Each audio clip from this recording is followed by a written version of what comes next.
for the buttercream frosting, it's the milk, the confectioner sugar, the vanilla, all that stuff is in here. And I'm doing it one-handed again, but what I do sometimes is I don't put the whole, they say like do 2 tablespoons at a time. What I do is I kind of like loaded the sugar on this side and I kind of just work it in. It was easier for me, especially since I'm going to do one-handed at the moment. But this is the buttercream frosting and you don't want any lumps in it.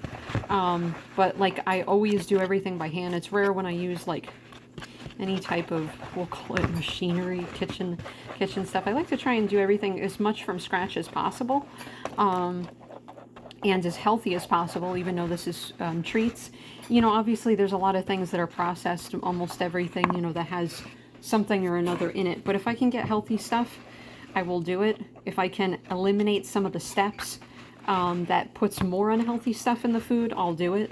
So anything you can do from scratch that makes it a little bit better. And I also like to work it into, I don't like to use like certain appliances and things. I like to just try and do it with my hands to see, you know, the challenge. And so all these ingredients are already in there. All these ingredients are already in there. And sorry about the background noise as usual. And when I'm finished with this and I get all the sugar, the confectioner sugar in, which is about 16 ounces, so it's half of the 32-ounce bag. For me, that's the regular bag. I get the 32-ounce bag. Altogether, this cake can be a little bit expensive to make sometimes because if you buy the hazelnuts for the top, if you're out of some things like I am, sometimes I do really spur of the moment things and I don't always account for the ingredients I need, so sometimes it does get a little bit more expensive.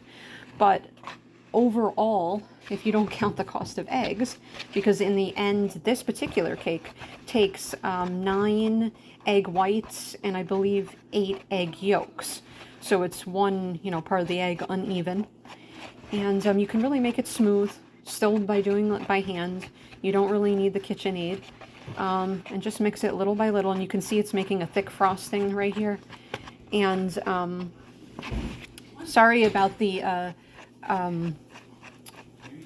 shaky camera, but so in the end, you know, just scrape it off the side of the bowl, mix it in. This will be plenty for your 6 layers of your chocolate cake, and you want to get the sides, the top, and then you're going to put hazelnuts. You can toast hazelnuts chopped up, you can put almonds, you can put what you want on the top.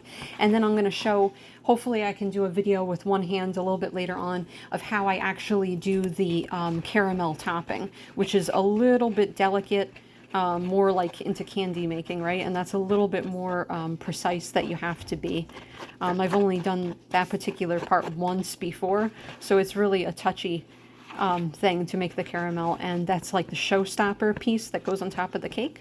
So you're going to want to do that and really take your time and pay attention to that detail of the cake later on. And you can just chill your frosting a little bit while you're working on the other part of the cake. And right now my layers are in the freezer, but you can put them in the refrigerator so that they don't freeze until you need them to layer the cake. And then you can ice the cake, at least the in-between layers, and then put it in the refrigerator for a while. Then you can take it out again and ice the outside. Please subscribe to my channel, like my videos. My channel is Remote-Backroad-Jungles with a dash in between each word, and my link is www.youtube.com/hiddenoasis-secret-pathfinder. And please join me next time to see the full product of the cake, and it will be the ending of the Dobos tort.